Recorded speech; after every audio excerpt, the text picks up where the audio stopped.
We're not doing thought things. experiments. Those are all bad things. All right. Even the Supreme Court isn't going to settle this.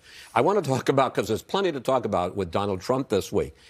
The Arlington controversy. The Trump and his campaign ignored a cemetery employee who tried to stop them from campaign activity in Section 60, where some of the fallen from recent wars are buried. Kristen, did Trump's Arlington behavior undercut his message about Afghanistan and the way we got out? I think that it did. I think that his campaign saying we were not in the wrong and we have video to prove it, but then that video has mysteriously not emerged, I think is very interesting. I think that this is just terrible. But do I think it's actually going to affect things? Just think, what was it, 2 weeks ago that we were talking about Trump trying to draw this weird equivalence between the Medal of Honor and the Medal of Freedom? I mean, he has sort of picked fights that people say this is going to cost him with veterans.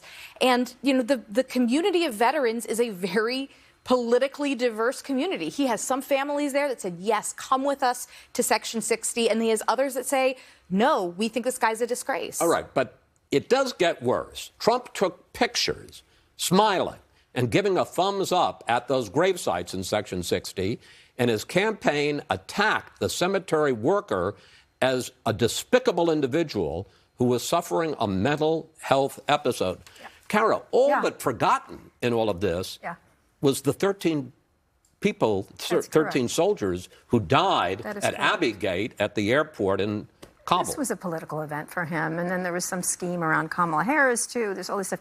You know, every time he manages to step in it, he steps in it. And he didn't just end there with the heinous behavior. My dad was in the military until he died. For me, this is so offensive. I can't even believe someone did this and then pushed around it. Yeah, but how about Kristen's point?